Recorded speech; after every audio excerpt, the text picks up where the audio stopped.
अस्सलाम वालेकुम। उम्मीद है आप सब अच्छे से होंगे। हमने लास्ट क्लास में काइनेटिक एनर्जी को पढ़ा था, फिर उसके बाद काइनेटिक एनर्जी को। ठीक है, तो आज की क्लास में एनर्जी से ही रिलेटेड हमारा टॉपिक है, जो कि मैंने बताया था कि दो टाइप्स होती हैं एनर्जी की, एक काइनेटिक एनर्जी और एक पोटेंशियल एनर्जी।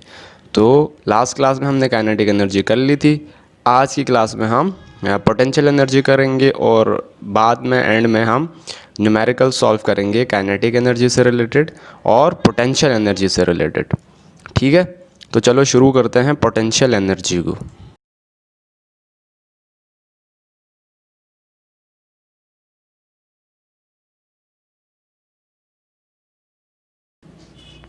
पोटेंशियल एनर्जी कहते हैं कि the energy possessed by the object because of its position in a field. किसी भी फील्ड में किसी भी ऑब्जेक्ट की जो पोजीशन होती है, उस पोजीशन की वजह से, चेंज इन पोजीशन होने की वजह से भी एनर्जी आ जाती है, या फिर उस पोजीशन की वजह से जो एनर्जी उस ऑब्जेक्ट के अंदर होती है, हम उसको कहते हैं पोटेंशियल एनर्जी। जैसे इसको समझाने के लिए कैसे होती है ये एनर्जी, सपोज़ ये हमारे पास अर्थ सरफेस है, ग्राउंड, ठीक है, और यहाँ पर ग्राउंड पे एक ऑब्जेक्ट है, यहाँ पे पड़ा हुआ है, ठीक। तो इसके पास इसका वेट है जो कि वर्टिकली डाउनवर्ड एक्ट कर रहा है, W, ठीक है, और W बराबर होता है mg के। तो क्या इस ऑब्जेक्ट के पास एनर्जी है अभी इस टाइम, काइनेटिक या पोटेंशियल, कोई भी एनर्जी है इसके पास? तो काइनेटिक को होने के लिए तो इसके पास वेलोसिटी होनी चाहिए, वो नहीं है इसके पास, ये रेस्ट में, तो इसके पास काइनेटिक एनर्जी नहीं है, ज़ीरो। क्या पोटेंशियल एनर्जी है?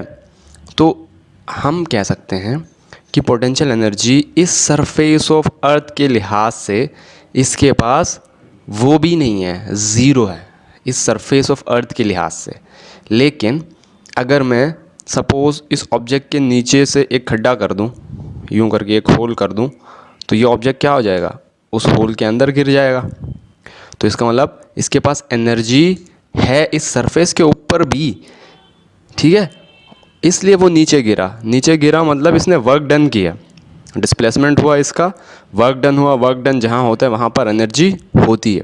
अभी हम ये सपोज़ कर रहे हैं कि ये सरफेस ऑफ अर्थ के ऊपर है, तो इस सरफेस के लिहाज से उसके पास ज़ीरो एनर्जी है, ठीक है।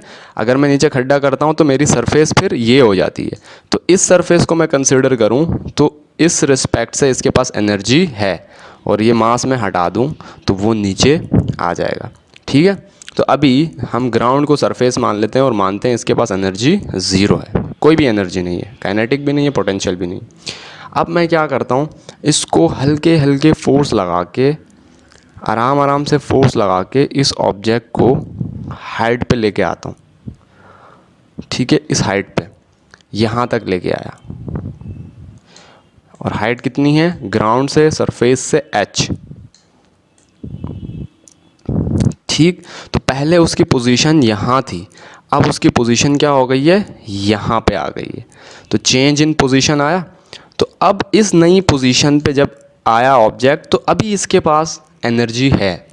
कैसे है? अभी मैंने इसको पकड़ा हुआ है इस हाइट पे ना, और जैसे ही मैं इसको छोड़ दूंगा यहाँ से, इस हाइट से मैं इसको जैसे ही रिलीज़ कर दूंगा, तो ये नीचे आएगा। नीचे कितनी फोर्स से आएगा, W, इसका वेट की वजह से नीचे आएगा, W फोर्स से नीचे आएगा, और डिस्प्लेसमेंट इसमें कितना होगा, h, तो ये हो गया h। तो इसका मतलब है ये वर्क डन कर रहा है अपने ऊपर, F इंटू डी किसके बराबर होता है, वर्क डन के। यहाँ पर W इंटू एच किसके बराबर हो जाएगा, वर्क डन के।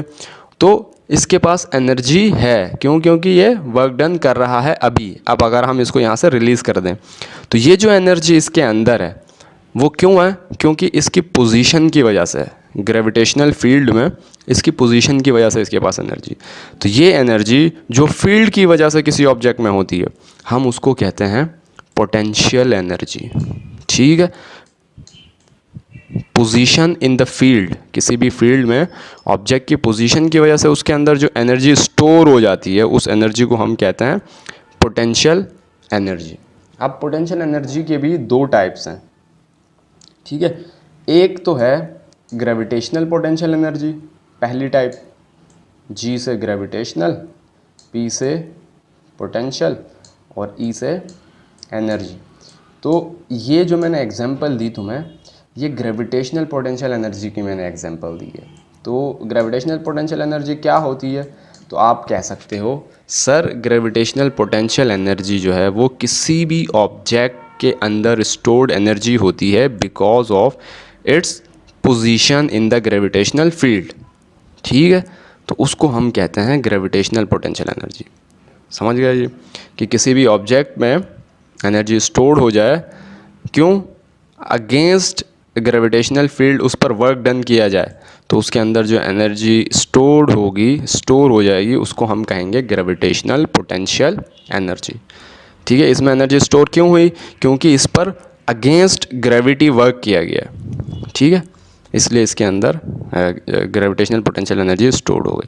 या फिर इसको बहुत मुश्किल नहीं करना तो सिंपली ग्रेविटेशनल पोटेंशियल एनर्जी को ऐसे कह सकते हो इस डायग्राम से कि अगर किसी ऑब्जेक्ट को हम सरफेस ऑफ अर्थ से हाइट h पर ले जाएं, if we displace an object from surface of earth to height h, then the energy stored in the object is called gravitational potential energy। ठीक है, बहुत आसान है। किसी भी ऑब्जेक्ट को सरफेस ऑफ अर्थ से हाइट h पर ले जाओ तो उसके अंदर जो एनर्जी स्टोर्ड होगी हम उसको क्या कहेंगे? ग्रेविटेशनल पोटेंशियल एनर्जी कहेंगे। ठीक है, अब कैसे पता चलेगा कि इसके अंदर एनर्जी स्टोर्ड हुई है या नहीं? तो इसको रिलीज़ कर दो, इसको छोड़ दो। अगर ये अपने आप नीचे आ रहा है, इसका मतलब है इसके पास एनर्जी है, तभी तो ये नीचे आ रहा है, वर्क डन कर रहा है। इसलिए इसके पास जो एनर्जी है हम उसको क्या कहेंगे? Gravitational potential energy. अब इसको हम कैलकुलेट कैसे करेंगे ग्रेविटेशनल पोटेंशियल एनर्जी को, तो वो मैं समझाता हूँ। ठीक है, यही डायग्राम जो है मैं दोबारा से बनाता हूँ। ठीक है, मैं डायग्राम दोबारा से बनाता हूँ। सपोज़ ये सरफेस ऑफ अर्थ है, ठीक, और यहाँ पर ये ऑब्जेक्ट है एक हमारे पास, और सरफेस ऑफ अर्थ के ऊपर अभी इसके पास एनर्जी ज़ीरो, काइनेटिक भी और पोटेंशियल भी इस सरफेस के लिहाज से। ठीक है, अर्थ के सरफेस के लिहाज इसका वेट एक्ट कर रहा है वर्टिकली डाउनवर्ड। ठीक है, अब मान लो इसका वेट जो है वो 10 न्यूटन है। ठीक है, और अगर अभी मुझे इसको हाइट h पर ले जाना है तो मुझे कितनी फोर्स लगानी पड़ेगी? तो तुम बोलोगे सर 10 न्यूटन से ज़्यादा। क्यों? क्योंकि अगर मैं 10 न्यूटन अपवर्ड लगाऊंगा तो 10-10 बैलेंस हो जाएगा। अगर मैं 10 न्यूटन से ज़्यादा फोर्स लगाऊंगा तो ये ऑब्जेक्ट मूव कर जाएगा और ऊपर चला जाएगा। तो मान लो कि मैं ऊपर की डायरेक्शन में फोर्स लगा रहा हूँ 10.000001 न्यूटन। तो ये थोड़ी सी अपवर्ड जो मैं फोर्स लगा रहा हूँ वो 10 न्यूटन से क्या है? थोड़ी सी ज़्यादा है। तो मैं कह सकता हूँ कि मैं जो अपवर्ड फोर्स लगा रहा हूँ, मान लो ये है F,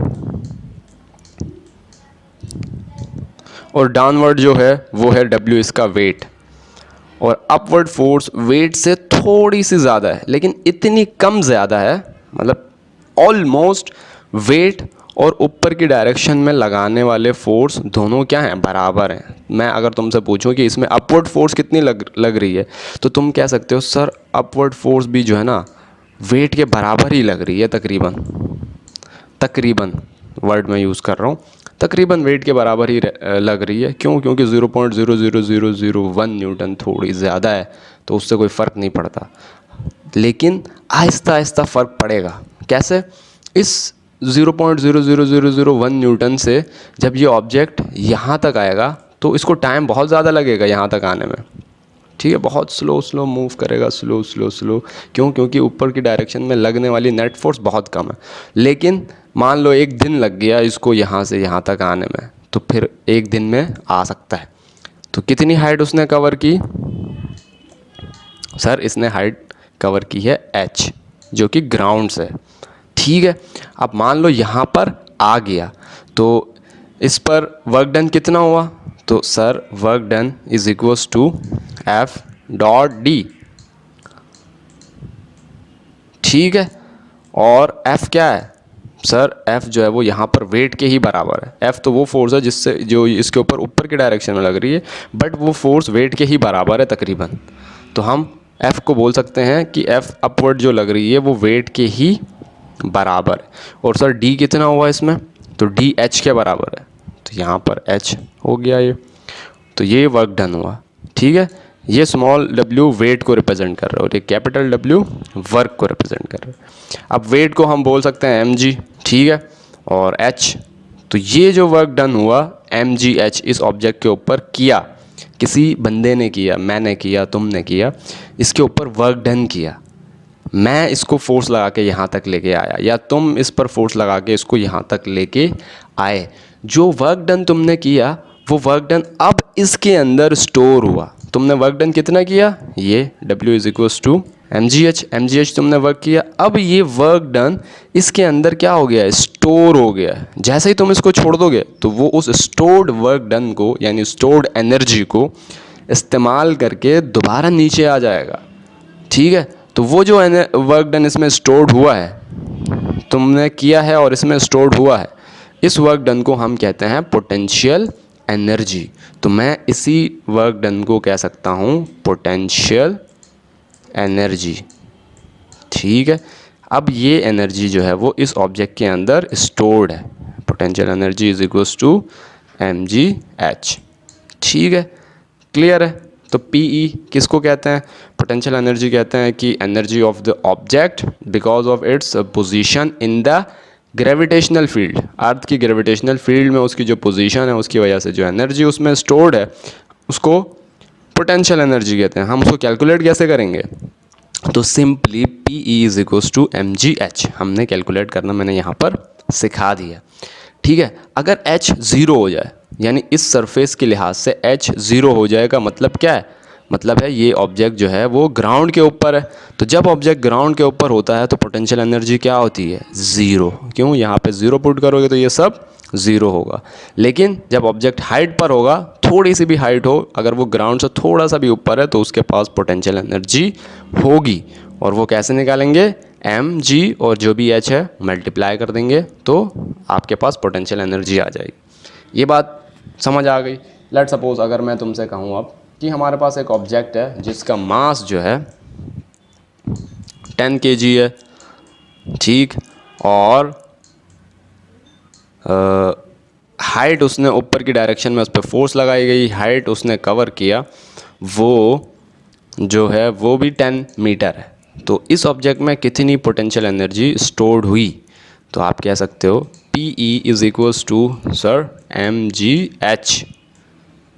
ठीक है, तो m हो गया 10, h भी हो गया 10 और g भी हम मान लेते हैं 9.8 होता है, बट हम उसको भी 10 मान लेते हैं, तो वो भी 10।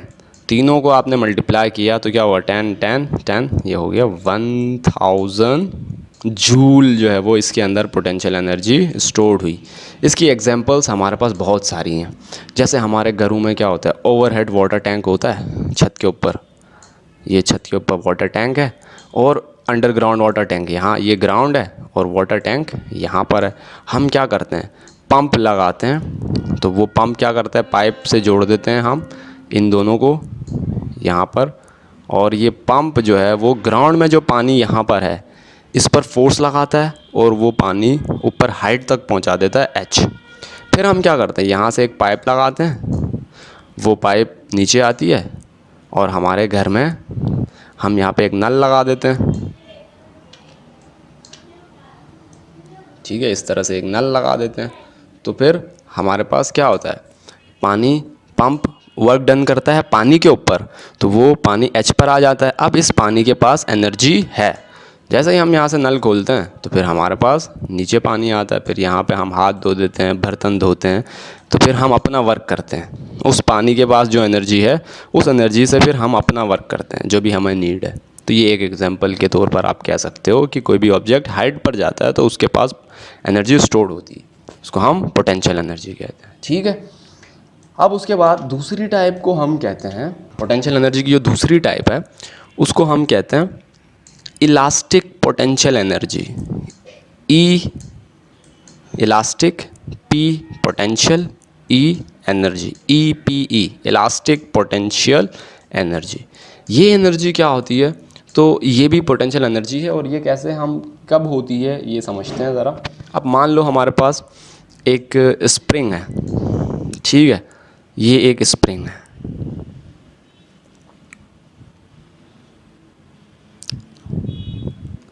यहाँ पर इसके पास एक ऑब्जेक्ट है, यहाँ बंधा हुआ है, ठीक है। और मैं क्या करता हूँ, इस स्प्रिंग पे यूं करके अंदर की तरफ फोर्स लगाता हूँ, तो ये स्प्रिंग क्या हो जाएगी, कंप्रेस हो जाएगी। अब मान लो ये कंप्रेस होके ऐसी हो गई, ठीक है।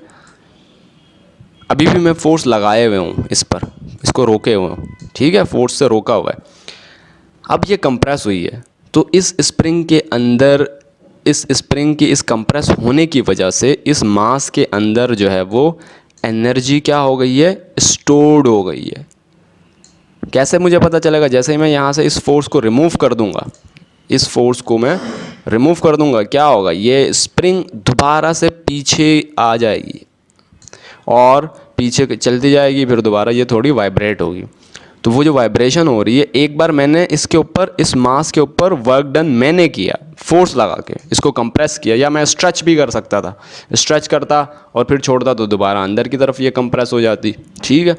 तो एक बार मैंने वर्क डन किया कंप्रेस करके या स्ट्रेच करके, उसके बाद वो जो वर्क डन मैंने किया वो उस मास में स्टोर हो गया, हम ये कहते हैं उस मास के अंदर स्टोर्ड हो गया। और जैसे ही हम एक्सटर्नल फोर्स जो मैं लगाया हुआ है उसको मैं रिमूव कर दूंगा, तो ये स्प्रिंग उस स्टोर्ड एनर्जी की वजह से वर्क डन करना शुरू कर देगी, ठीक है। इस डायरेक्शन में वर्क डन हो जाएगा, वापसी ये इधर आ जाएगी। तो ये मान लो डिस्प्लेसमेंट x है, तो x डिस्प्लेसमेंट कर लेगी कवर, तो हम कहेंगे कि ये वर्क डन कर रही है।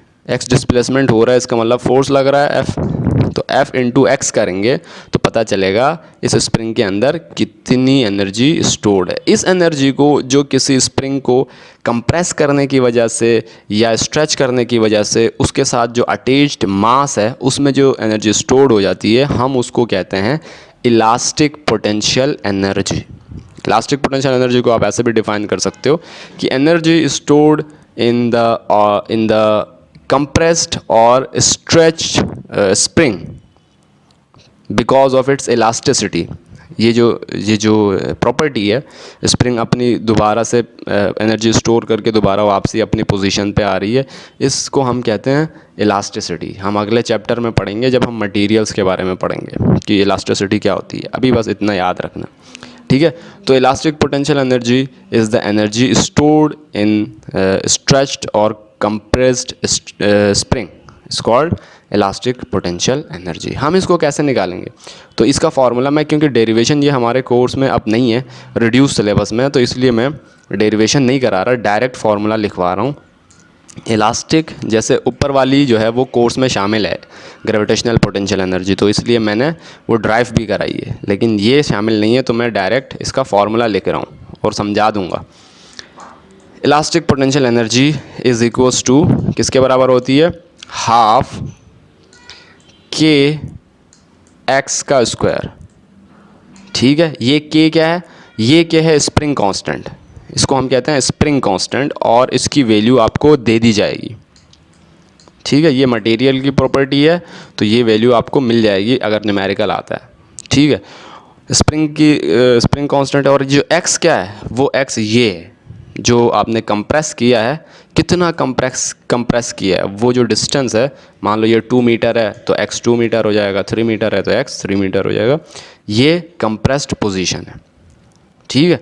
तो अगर हम इस फॉर्मूले में वैल्यू पुट करेंगे तो हमें पता चलेगा इस कंप्रेस करने की वजह से इस स्प्रिंग के अंदर कितनी energy, potential energy, elastic potential energy stored हुई है, ठीक है। उम्मीद करता हूँ ये समझ आ गया होगा, पोटेंशियल एनर्जी भी और इलास्टिक पोटेंशियल एनर्जी भी। अभी हम देखते हैं इसके कुछ न्यूमेरिकल्स, दोनों से टॉपिक से रिलेटेड। कोशिश करूँगा एक्सरसाइज के न्यूमेरिकल्स हो जाएं जिसमें वर्क डन से रिलेटेड भी हो सकते हैं, ठीक है। ये एक न्यूमेरिकल है, लेट सपोज इसमें कह रहे हैं कि अ कार वेट, उसका वेट जो है वो 19600 न्यूटन है, कार का वेट, और वो moving with a speed of 30 metres per second, ये उसकी वेलोसिटी स्पीड है, on a level road. If it is brought to rest in a distance of 100 metre, अगर 100 मीटर डिस्टेंस करके वो रुक जाती है तो उसकी एवरेज फ्रिक्शनल फोर्स कितनी होगी वो बताएं। तो सपोज़ ये हमारे पास कार है, मैं समझाने के लिए कर रहा हूँ। ये कार है और इसका वेट आपको गिवन है, इस डायरेक्शन में जा रही है और वेलोसिटी आपको गिवन है 30 मीटर्स पर सेकंड, ठीक है।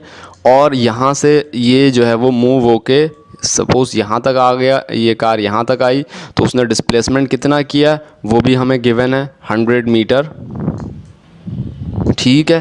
तो मैं ये कह सकता हूँ कि ये यहाँ से यहाँ तक, इसको हम s बोलते हैं, और ये वेलोसिटी है v, इसको vi बोल लेते हैं, सपोज़ vi वेलोसिटी है। और यहाँ पर जब y वेलोसिटी vf, इसकी क्या हो जाएगी 0, फाइनल वेलोसिटी 0, ठीक है। तो हम निकाल सकते हैं जब ये कार आगे जाएगी तो फ्रिक्शनल फोर्स इस डायरेक्शन में लगेगी, तो जितनी फोर्स कार आगे के डायरेक्शन में लगाएगी फ्रिक्शन भी पीछे की डायरेक्शन में उतना ही होगा। तो हमें क्या करना है, हमें आगे की डायरेक्शन में जो फोर्स लग रही है वो मालूम करना है, और हम बोलेंगे यही जो है वो फ्रिक्शन है। क्यों? क्योंकि अपोजिट डायरेक्शन में सेम होगी। तो इसलिए हम डेटा बनाते हैं। इसका वेट कितना है, weight is equals to 19600 newton. तो इसके बाद इसकी वेलोसिटी vi हम मान लें वो कितनी है 30 मीटर्स पर सेकंड, और s कितना है 100 मीटर, ठीक है। और हमें निकालना क्या है, फोर्स। ये फ्रिक्शनल फोर्स है, हम आगे वाली फोर्स निकालेंगे, इसी को हम फ्रिक्शन बोलेंगे। तो इसको सॉल्व करने के लिए दो तरीके हो सकते हैं। पहला तरीका आप लोग पहले से करते हुए आए हो, आपको पता है, वो तरीका आप लोग कर लोगे। वो तरीका क्या है, F is equals to M है। फोर्स निकालना है तो फोर्स किसके बराबर है, M A के। M आपको वेट से निकल जाएगा, W is equals to mg, ठीक। तो यहाँ से M क्या हो जाएगा, W अपॉन G। W कितना है हमारे पास 19600, और मान लो हम G को मान लेते हैं 10, 9.8 होता है, हम 10 मान लें, तो ये 0 से ये 0 कैंसिल, तो M कितना हो जाएगा 1960 kg, ठीक। तो M आपके पास आ गया। अब चाहिए आपको A निकालने के लिए आपके पास VI है, S है और VF है। VF क्या है 0, ठीक। तो आप बोल सकते हो सर हम निकाल सकते हैं, क्यों? क्योंकि हमारे पास सेकंड इक्वेशन ऑफ मोशन है जिसमें 2AS is equals to VF square minus VI square होता है, ठीक। अब हमें A निकालना है, बाकी सारी वैल्यूज़ हमें पता है। VF क्या है 0, VI क्या है तो 30 का square divided by 2 into S कितना है तो सर 100। तो ये यहाँ से क्या हो जाएगा, ये हो जाएगा माइनस 30 का स्क्वायर क्या हो जाएगा 900, minus 900 divided by 200, 100 multiply by 200। तो ये 0 ये 0 ये 0 ये 0 कैंसिल हो जाएंगे। तो वेलोसिटी आपके पास क्या आएगी, ओ एक्सेलरेशन क्या आ जाएगी 9/2। 9/2 किसके बराबर होता है 4.5, माइनस 4.5 मीटर पर सेकंड स्क्वायर। तो आपके पास A आ गया। अब आप निकाल सकते हो F, और F is equals to MA, ठीक। M क्या है 1960 और A क्या है माइनस 4.5। आप दोनों को मल्टीप्लाई कर दोगे आपके पास आंसर आ जाएगा, ठीक है। तो ये हमारे पास आ रहा है 882 minus 8820 joules. Negative sign show कर रही है कि फ्रिक्शन फोर्स क्या होगी अपोजिट डायरेक्शन में। तो ये आपका आंसर है। इसको करने का एक और तरीका है जो अभी हमने, क्योंकि एनर्जी के बारे में हमने पढ़ा है तो हम उससे भी कर सकते हैं। वो तरीका क्या है, वो है हमारे पास काइनेटिक एनर्जी किसके बराबर होती है, kinetic energy is equals to half mv square. ये दूसरा तरीका है, ठीक है। तो काइनेटिक एनर्जी खुद क्या है, एनर्जी है, वर्क डन है। तो हम कह सकते हैं kinetic energy is equals to F dot D is equals to half mv square. तो हमारे पास सब कुछ गिवन है, F निकालना है हमें। तो F किसके बराबर हो जाएगा, F is equals to mv square upon 2d, ठीक है, इसको कंबाइन करके लिखोगे 1/2 को मैं कह सकता हूँ mv²/2, तो ये d इस साइड आके डिवाइड हो गया, तो ये 2d। ठीक, अब आप वैल्यूज़ पुट करते हैं। m क्या है आपके पास, m है 1960, v क्या है आपके पास 30 का स्क्वायर, और यहाँ से d कितना है आपके पास, गिवन है सवाल में s 100।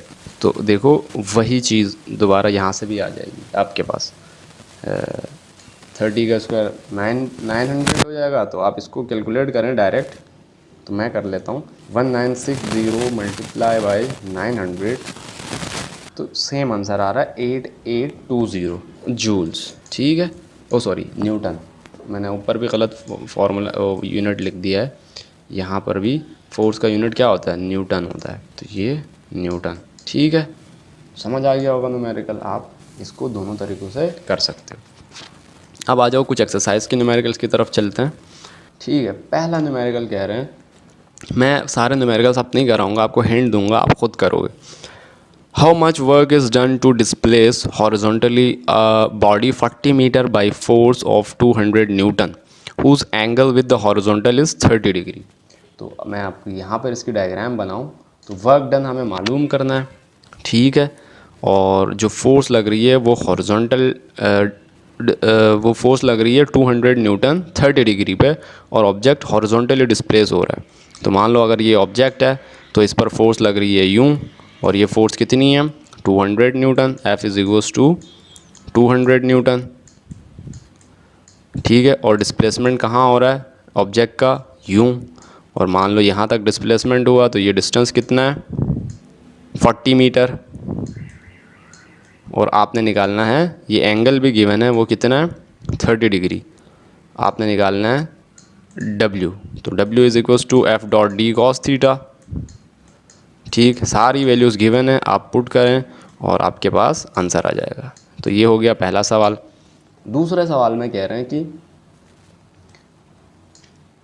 What is the power of an engine that pulls a 1000 kg automobile at a steady speed of 10 meters per second along a level road।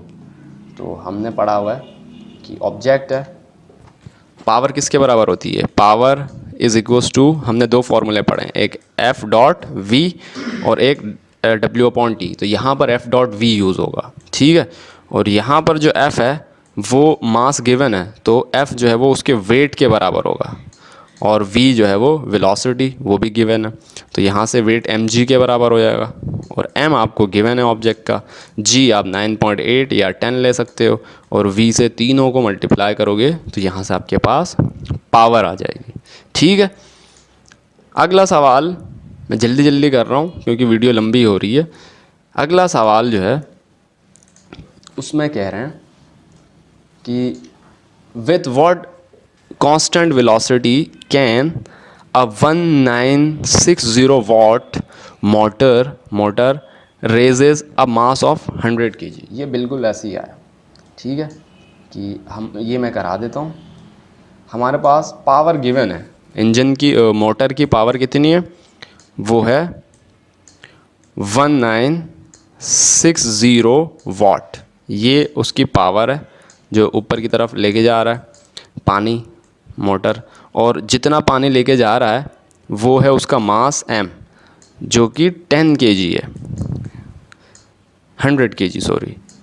हमें निकालना है वेलोसिटी की, पानी ऊपर जो जा रहा है वो किस वेलोसिटी से ऊपर की तरफ जा रहा है। ठीक है, v हमें फाइंड करना है। तो मैं कह सकता हूँ कि यहाँ से power is equals to what, power is equals to work done upon time. ठीक, और यहाँ से हमने बोला है power is equals to F dot V। ठीक, तो यहाँ से फिर वही जो फॉर्मूला भी लगाया तुम लोगों ने, F किसके बराबर हो जाएगा, वेट के, पानी ऊपर जा रहा है तो उसका मास W वेट के और वेलोसिटी के, और यहाँ से वेट किसके बराबर हो जाएगा mg इंटू वेलोसिटी के, तो ये हो जाएगी पावर। आप वैल्यूज़ पुट कर दें, पावर है 1960, यहाँ पे पुट कर दें 1960। मास गिवन है आपको कितना, 100, यहाँ पे पुट कर दें 100। जी मान लेते हैं वो भी जो है वो 9.8 मान लेते हैं, 9.8, और हमें वी निकालना है।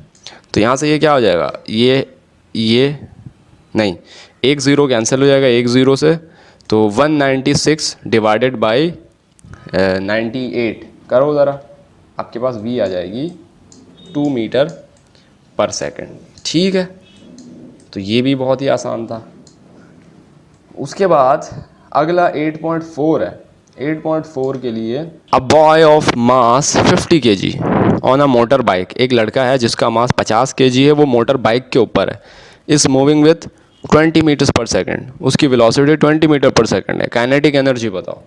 ये भी बहुत आसान है। के इज इक्वल्स टू वॉट, के ई यहीं पे लिख देता हूँ मैं formula, K E is equals to half M V square, half M V square. आपको मास गिवन है 50, वी गिवन है 20, पुट कर दो, वैल्यूज़ निकालो, उसको 2 से डिवाइड कर दो, आपके पास के ई आ जाएगी। ठीक है, उसके बाद 8.5 है, what is the potential energy stored by a car of weight, car है उसका वेट कितना है 2000 newton, when lifted 50 metre straight up, अगर एक कार को 50 मीटर ऊपर लेके जाएं, यानी रस्सी से बांध के क्रेन के ज़रिए उठाएं, तो उसका जो है वो पोटेंशियल एनर्जी उसमें कितनी स्टोर्ड होगी। तो फिर वही P E is equals to what, M G H. तो यहाँ पर एक मज़े की बात, एम को निकालने की भी ज़रूरत नहीं है, एम जी मिला के किसके बराबर है, वेट के। तो वेट तो आपको डायरेक्ट गिवन है, तो पी ई किसके बराबर हो जाएगी, पोटेंशियल एनर्जी बराबर हो जाएगी डब्ल्यू इंटू एच, यानी 2000 मल्टीप्लाई बाई 50। तो डायरेक्ट आपके पास आंसर 2 5 10। ठीक है, तो ये 10,000, यहाँ पे देखो 10,000 डायरेक्ट आ गया, यानी इसको और इसको मल्टीप्लाई कर देना है। उसके बाद अगला सवाल है 8.6, a box is pushed 5 metre across a level surface by a horizontal force of 200 Newton, what is work done. Simple, F into D, F जो है वो 200 न्यूटन है और D क्या है 5, तो 200 मल्टीप्लाई 5, 1000 जूल, ये भी हो गया। अब अगला सवाल है, what is the kinetic energy of 2000 kg car travelling at 90 kilometres per hour. तो यहाँ पर भी K E is equals to half M V square, M क्या है ये रहा, वी क्या है ये रहा, बस इस वी को आपको कन्वर्ट करना है किस में, मीटर पर सेकंड में। तो इसको मीटर पर सेकंड में कन्वर्ट करने के लिए क्या करोगे, 1000 से मल्टीप्लाई कर दोगे 90 को, और जो आया उसको 3600 से डिवाइड करोगे तो वेलोसिटी आ जाएगी। उसका स्क्वायर करना है, उसको मल्टीप्लाई करना है 2000 से और फिर डिवाइड करना है 2 से, तो आपके पास ये आंसर आ जाएगा। तो हमारा चैप्टर कंप्लीट हो गया रिड्यूस सिलेबस के हिसाब से, जो है वो जितने टॉपिक्स थे वो सब करा दिए, सारे न्यूमेरिकल्स भी करा दिए। तो इनको देखना है, सही से समझना है। ठीक है, फिर मिलते हैं अगली वीडियो में, अगले चैप्टर को स्टार्ट करेंगे। तब तक के लिए अपना ख्याल रखिएगा, और वीडियो पसंद आए तो चैनल को सब्सक्राइब कीजिएगा। अल्लाह हाफ़िज़।